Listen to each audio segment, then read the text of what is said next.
Have you ever been working in Blender and messed the UI up so bad that you just don't know what to do? You keep adding more windows?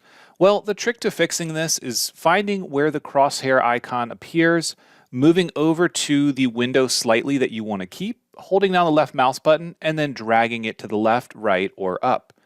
The trick to this is just making sure that you're on the window that you want to use, and then you can drag it back and make all your changes. Now you can get back to your original UI and continue to model.